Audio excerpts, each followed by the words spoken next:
Bueno, hola a todos. Yo os vengo a contar cómo trabajo yo con R en mi rutina del día a día. Entonces, para poneros un poco en situación, yo trabajo en el grupo de medicina genómica, yo soy bióloga de formación, después hice el máster en estadística y soy también alumna de doctorado del departamento. Entonces, aunque mi tema de tesis, mi área de investigación en el campo de la estadística gira un poco en torno a métodos de clasificación y métodos de selección de variables y también un poco de explotación de redes de interacciones, proteína, hoy nos vengo a hablar de eso. Hoy os vengo a hablar de un poco de trabajo de rutina que hacemos para analizar datos genómicos en contexto de diferentes proyectos de investigación, de diagnóstico, etcétera. Entonces, dentro del grupo de medicina genómica, una de las cosas que hacemos es investigar las bases genéticas de enfermedades raras o comunes. Después os explicaré un poco las diferencias. Hacemos proyectos de farmacogenética, genética evolutiva y poblacional. ¿Y cómo hacemos? ¿Cómo buscamos la base genética de enfermedades? Bueno, pues explicándolo de una manera sencilla, estudiamos la secuencia de ADN de individuos que tienen una determinada patología o un fenotipo y la comparamos con una secuencia de referencia o con una población control. Y eso es lo que os vengo a contar, cómo hacemos eso, cómo analizamos esos datos con R. Entonces, digamos que esto se puede denominar genómica computacional, ¿no? El análisis de secuencias genómicas tiene esta denominación, biología computacional, bioinformática, estadística genómica, no sé, todo, yo creo que todo se refiere un poco a lo mismo. En resumen, lo que se refiere es la aplicación de métodos computacionales y estadísticos para extraer la máxima información biológica a partir de una secuencia de ADN. Este proceso yo lo he dividido en estas tres fases. Primero hay que producir los datos, hay que producir esa secuencia de ADN, entonces implica una parte de laboratorio, de extracción del ADN de una muestra de sangre, de otro tejido, procesarla y extraer la secuencia. Una siguiente fase es almacenar esos datos. Los datos de secuencia son muy pesados, son muy grandes, porque todos estamos analizando un genoma completo, pues hay que almacenarlos en bases de datos, ya sean públicas o bases de datos in-house, dependiendo un poco de los objetivos del proyecto. Aunque cada vez más, sobre todo proyectos con financiación pública, están demandando y obligando que los datos después sean depositados en bases de datos públicas. Y por último, pues viene la parte de análisis, ya in silico, que, bueno, pues extraer información de esas secuencias, analizarlas, hacer modelos predictivos, visualizar esos datos, etcétera. Yo os voy a hablar de genómica porque es en lo que yo trabajo. Ya sabéis que ahora está de moda el término omics o ómica. Entonces, bueno, esta es solo una parte, la genómica, de lo que es la transcriptómica, proteómica, metabolómica y, bueno, todas las ómicas que os podáis. Cada día sale una nueva.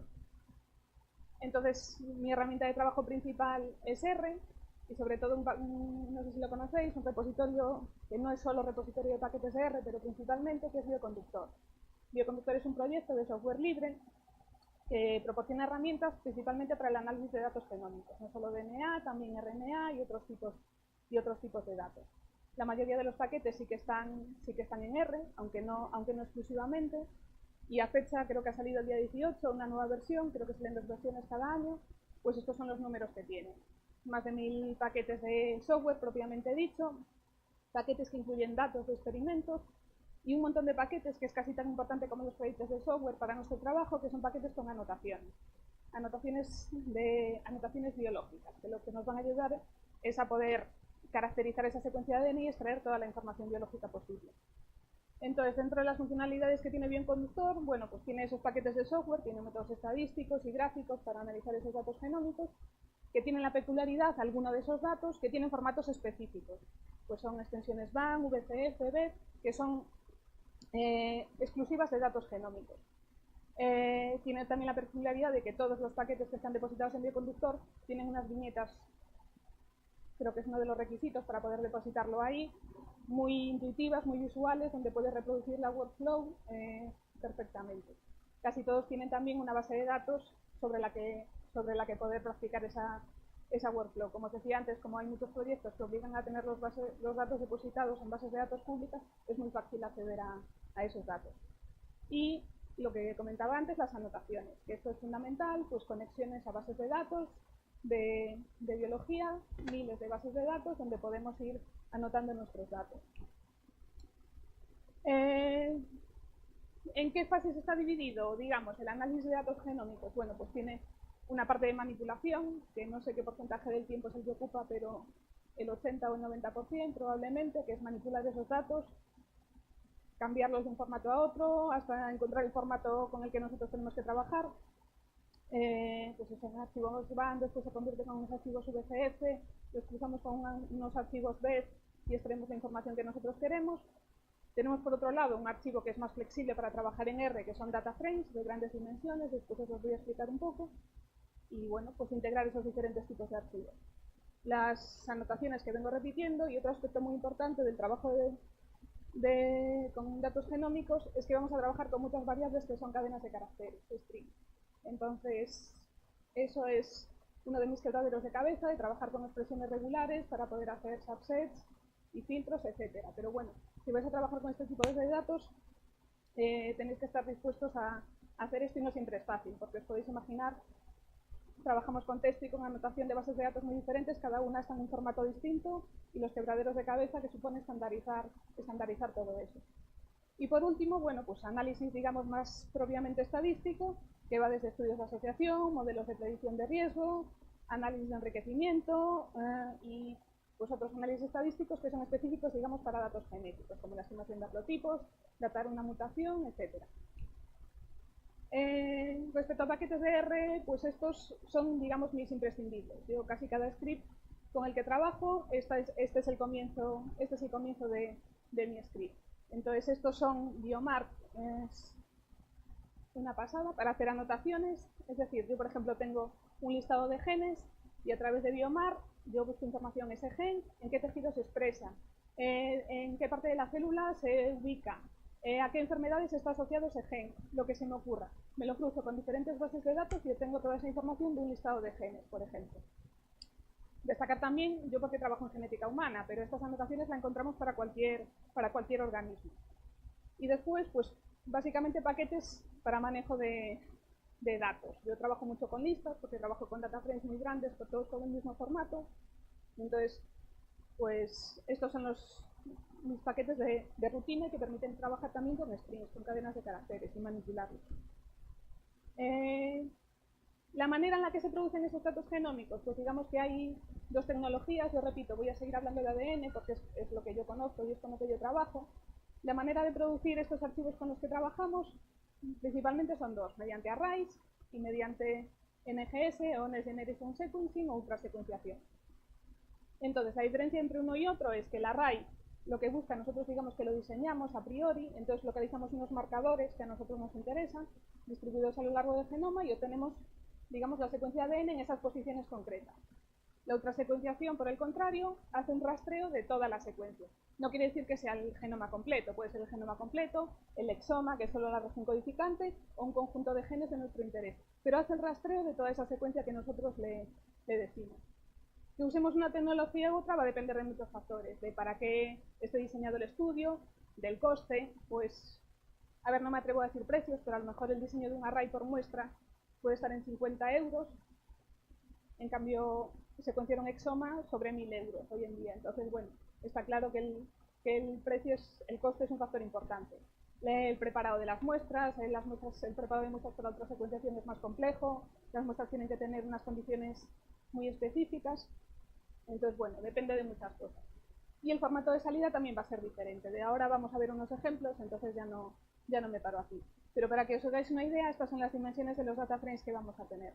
Pues en el array podemos tener del orden de 50.000 filas, que cada fila se va a corresponder con una muestra, y hasta 5 millones de marcadores genotipados.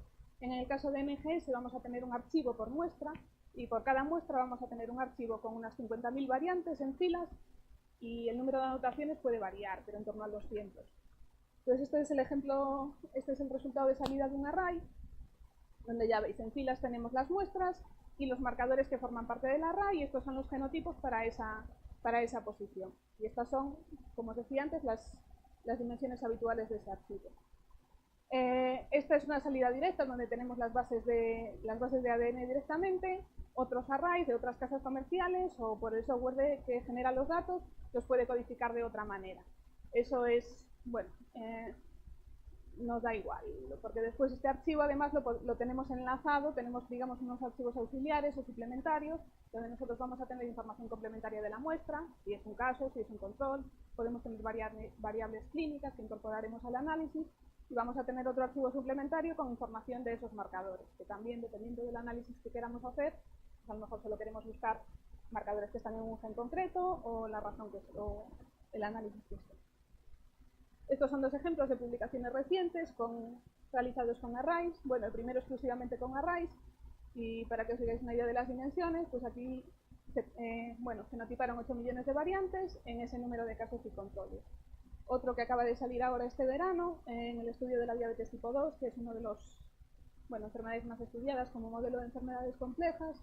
Aquí han combinado las dos cosas, array y secuenciación, y estos eran los datos que tenían, pues 26 millones de variantes, o sea, 26 millones de columnas y 90.000 individuos, serían 90.000 filas. Entonces esas son un poco las dimensiones con las que nos estamos moviendo.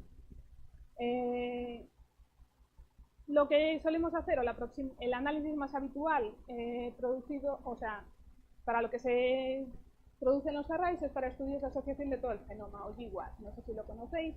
En los últimos 8 o 10 años la cantidad de GWAS realizados ha sido enorme, en todo tipo de patologías y no patologías, también de otro tipo de rastros.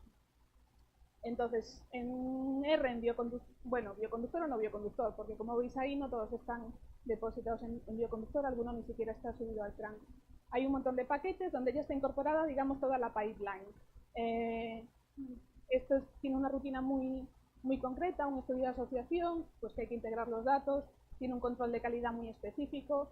Es decir, por ejemplo, una muestra, si han fallado más de X marcadores, esa muestra hay que eliminarla. Un marcador, si ha fallado en más de X porcentaje de muestras, hay que eliminarlo. Digamos que ya están muy establecidos estos parámetros. Entonces estos paquetes de R tienen toda esa pipeline establecida. Pero sería un trabajo que podríamos hacer. Ya veis que si es un simple data frame, podríamos programarlo nosotros mismos también. Si os interesan los estudios de asociación, pues justo en la conferencia de usuarios de R de este año hay un tutorial colgado en la web que está francamente bien, pues con toda la pipeline implementada en R.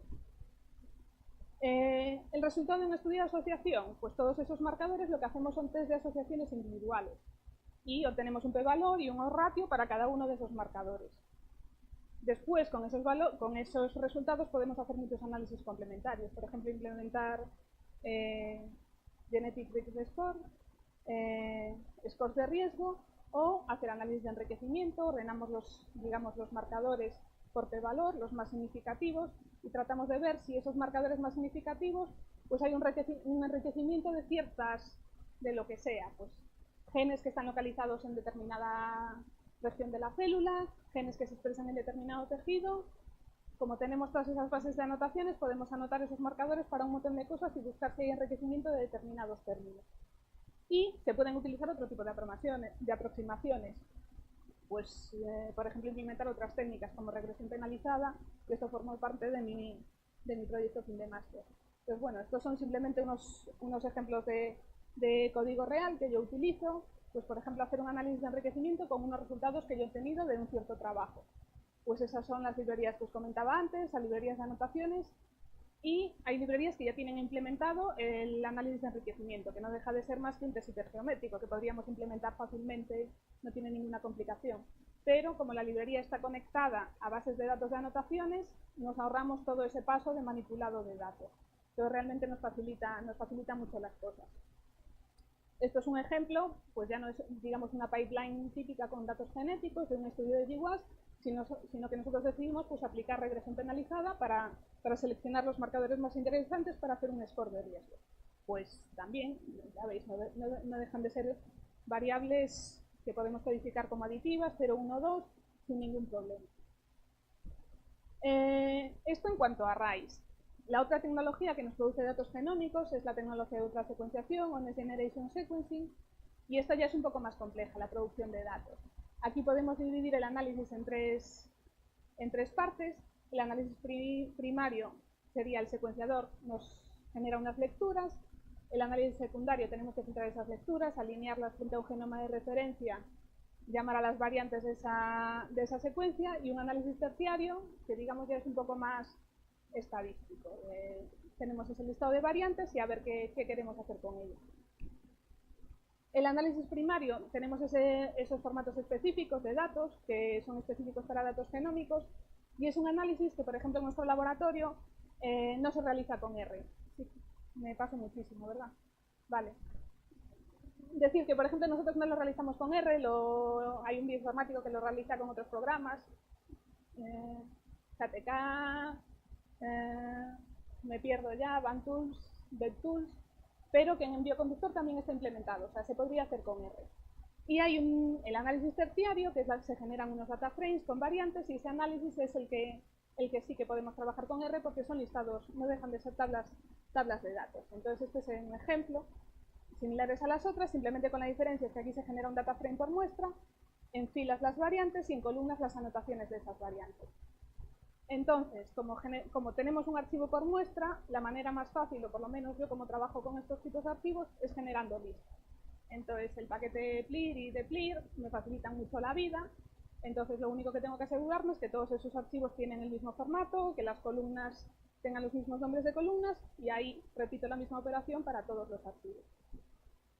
Entonces, bueno, creo nuevas variables a partir de variables que ya tengo, hago filtros en base a valores de ciertas columnas, y en función de los objetivos del estudio y de lo que a mí me interese.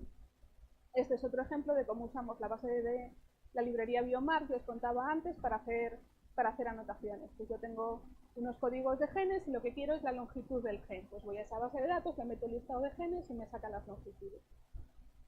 Y la otra peculiaridad que os decía antes es que, visteis ese archivo de anotaciones, la mayoría de las variables no eran numéricas, de hecho eran strings o cadenas de caracteres, y entonces si queremos trabajar con ellas y asegurarnos de que todo está bien, pues tenemos que tener mucho cuidado.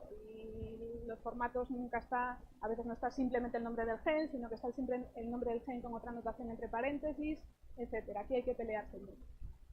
Y bueno, perdón por el extensísimo de tiempo, simplemente era lo que os quería comentar. Trabajamos con datos de alta dimensión, que R y bioconductor nos facilita mucho la vida porque tiene funciones específicas para analizar ese tipo de datos. Y nada, simplemente eso. Muchas gracias.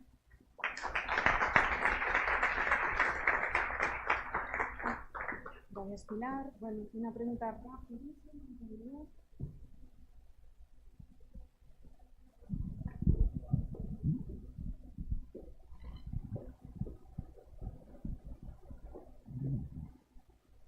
Hola.